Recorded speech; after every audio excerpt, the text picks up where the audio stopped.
This video is brought to you by World of Tanks. Welcome to the ScreenCrush Break Room. I'm Ryan Airy. Loki was not an easy show to understand. Every episode introduced weird new sci-fi concepts into the MCU, and even the ending raised more questions than it answered. So we took your questions from my Twitter, the comments, and our community page, and I'm here to explain all of the plot holes and unanswered questions from Season 1 of Loki. How, after being killed by Sylvie, the TVA changed entirely like the statue changed. The TVA should be beyond the sacred timeline. Yes, the TVA is beyond the sacred timeline. But remember, the TVA was maintained by He Who Remains at the end of time. Without him to guide it and run the TVA, they had no leadership, which allowed someone else to step in and run the joint. That is, if we're assuming that this isn't another reality at the end of the episode. So why wasn't Loki affected by the reset that seemed to happen in the TVA once Sylvie killed He Who Remains? So I think it's the old time travel rule. If you were part of the events that changed the past, then you're unaffected. Think about Wolverine at the end of Days of the Future Past. He's the only one who remembers what the world used to be. Countless different versions of a very dangerous person, and they're all set on war. We need to prepare. Take it easy. You're an analyst, right? What division are you from? What are you talking about? Who are you? What's your name? See, time travelers in some movies always work from an anchor point. The Avengers had wristbands that anchored them to their own point in the timeline, and their own reality, which is how they were able to be returned. In this case, Loki was anchored to the castle at the end of time. Loki was such an in-depth show, and it's going to take us a while to finish breaking it down and exploring all of its hidden themes and questions. So we won't have time to cover a few other movies like Space Jam or Snake Eyes G.I. Joe Origins, which is a shame because I loved G.I. Joe when I was a kid. That's how I got into World of Tanks, the free-to-play PC military combat game that puts you right on the front lines. They also just added new tank styles that look like classic G.I. Joe toys: G.I. Joe Breakthrough Tank Assault and Cobra Battle Operational Assault. So if you're into G.I. Joe in video games, then use our invite code and complete the G.I. Joe missions to customize your tanks with free G.I. Joe and Cobra emblems. World of Tanks has more than 100 million players worldwide and is available for your PC. And you can command more than 550 tanks in more than 40 battle arenas. This game has a wide variety of battle terrain and tactics. You can ambush the enemy or play like me and Leroy Jenkins your way into any situation. Leroy Jenkins! So this special G.I. Joe event is happening now until July 30th, and it's very easy to customize your tanks. After you activate the G.I. Joe missions, you get a Cobra emblem and a Joe emblem. Then when you collect 15 tokens, you'll get an additional 5 of each to fully outfit a tank. So download World of Tanks with the first link in the description. Then use the invite code GIJoe21 to activate the in-game missions and get the free emblems for your tanks. The code also gets you a T-14 tank, 500,000 credits, and 7 days of a premium membership. So click the link in the description and I'll see you in game. I'm curious, was Miss Minutes created by He Who Remains, or is she in alternate timelines? Of course the show doesn't tell us, so I'm going to offer up a theory. I think Miss Minutes was not created by He Who Remains. I think that she was created by a variant of He Who Remains from a long time ago. So we theorize that the MCU is actually in a time loop, and that this is not the first time Sylvie has killed a He Who Remains. See you soon. I think that when the next person, be it Kang or this guy, He Who Remains, takes over, then they will use the existing structure of the TVA, which includes Miss Minutes. So Miss Minutes is like Janet from The Good Place. She's infinity years old and has seen the multiverse be destroyed and reborn hundreds of times. Here's my best approximation of human crying. This is a good one. If the castle, citadel, temple, and everything resided at the actual end of time, then nothing that happened there should have affected the timeline at all. The end of time means a place of no time. How can events that happen in a place where time does not exist propagate to where time does exist? Well, I'm not sure you used the word propagate correctly, but let's attack this. Yes, except you are thinking about time in a linear way, as if it's cause and effect. See, time, when viewed by a fourth dimensional being, is a flat circle. All events exist and occur at the same moment. It's the difference between a film strip and a film reel. So think of it like He Who Remains sits on top of the film strip, cutting and pasting any frames that he doesn't like to make the movie happen how he wants. He Who Remains is doing this from the end of the film strip because that's where time ceases to exist. So by getting rid of the person who's cutting out the frames of the film strip, you allow that strip to branch and tangle. until this evil variant steps in to take control. Someone else asked, does time move in a linear way at the end of time, like the castle in the last episode? So the way that I interpreted this is that he who remains is still a man. Being at the end of time allows him to manipulate reality in fourth dimensions, but he was born a man who experiences time in a linear way. So when Loki and Sylvie show up, because they are also third dimensional beings, they are also experiencing time in a linear way together. So think of it like this. Being at the end of time is like he who remains was able to pause himself and his own aging. I'm older. I'm older than I look. He even says he's lived 1,000,000 lifetimes. I've lived 1,000,000 lifetimes. But then, when Loki and Sylvie show up, it's like his life is unpaused, and he once again moves through time in a linear way. What is the difference between the multiverses as introduced to us in Doctor Strange and the various timelines introduced in Endgame/Loki? So I'm thinking that those other dimensions actually transcend the multiverse. Like people from different realities could, in theory, travel to those same dimensions and run into Doctor Strange. The reason I think this is because Strange sees the quantum realm. Now the Avengers use the quantum realm to access time travel, in essence traveling to other realities. Then Thanos, who actually was from another timeline, another reality, was also able to use the quantum realm to travel to the main Avengers universe. Then again, the tunnels that show Strange's trip through the multiverse look almost exactly like the multiverse tunnels that we saw in episode 6 of Loki. One of the major things the show didn't officially address was how variants like Sylvie even existed. Were there multiple realities in the sacred timeline, and since we have infinite timelines now, will we be seeing multiple realities of those multiple timelines? Look, you're right, they never really did address this, and it's kind of frustrating. The people need to know the truth. The metaphor that I kept using is that timelines are like threads of a rope that are woven together.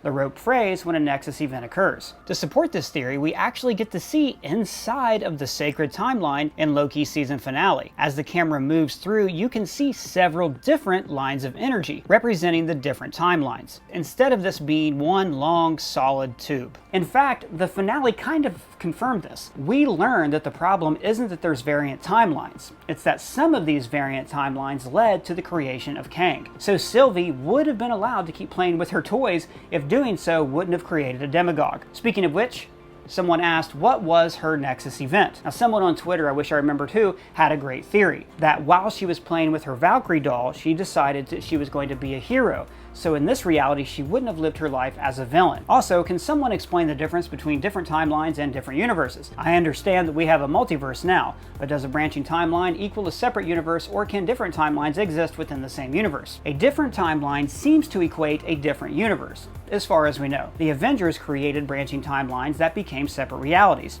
Just listen to how the Ancient One described them. Remove one of the stones, and that close splits.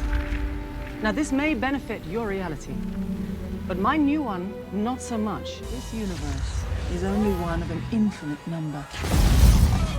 If the show happened right after the end of the first Avengers, but this episode happened at the end of time, wouldn't these events have spread to the rest of the past MCU instead of just the future MCU? Again, that's thinking of time in a linear way, as cause and effect. Episode 6 actually began with a lecture from Alan Watts, where he says that time simply is, and that the past, present, and future are essentially one moment that's happening right now. We think of time as a one-way motion. For all we know, the MCU might have already been conquered by Kang in the past. After all, even Odin didn't know the TVA existed. I mean, who knows what kind of cosmic wars are happening behind the scenes? Why are there only humans in the TVA? Well, we did see a Skrull and hear mentions of Kree and vampires. You know, we brought in Kree, Titans, vampires. But I think we only see humans because this is the part of the TVA where Loki was processed because he's a humanoid. The TVA is a big place. I'm sure there are other places devoted to the Thermians. We are Thermians from the Klaatu Nebula, and we need your help. Where is Loki right now? Is it another reality or multiverse? And if yes, why did Sylvie send him there and not to the one with the Mobius that he knows? Or did Sylvie killing Kang change everything? So the next season is going to answer this question. But look, I interpreted this ending as he's back at the regular TVA, which oversees a multiverse of timelines. The reason it's changed is because He Who Remains is no longer protecting the timelines from Kang, and he took over the universe. I think it would be a cop-out if Loki's original TVA still existed in some other reality and he just had to find his way there. It would also kind of diminish the power of the TVA. It would mean that they could only supervise one timeline instead of all of them. Will the show What If be a direct result of the timeline splitting? Actually, I'm going to let our manager Doug take this one. Doug, do you have any thoughts on that? Alright, let me know if you agree with Doug down in the comments below. Okay, so the Avengers were always destined to go back in time, right? But Loki wasn't supposed to get the Tesseract. So why weren't the Avengers, who messed up time and knocked it out of the case, also considered variants and brought to the TVA? Well, remember, Ravonna said, "What they did was supposed to happen.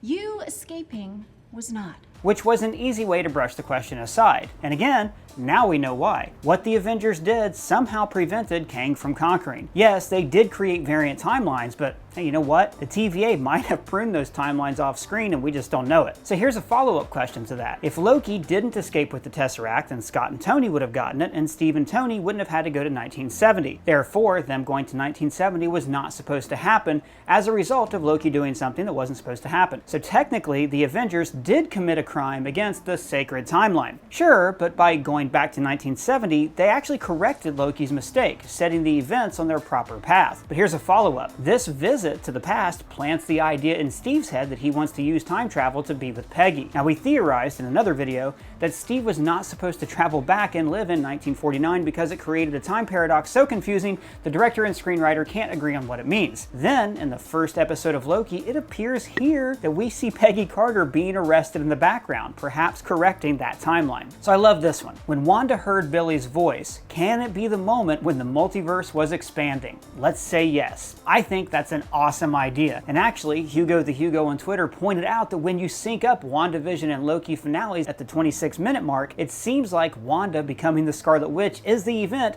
that makes the timeline become uncertain.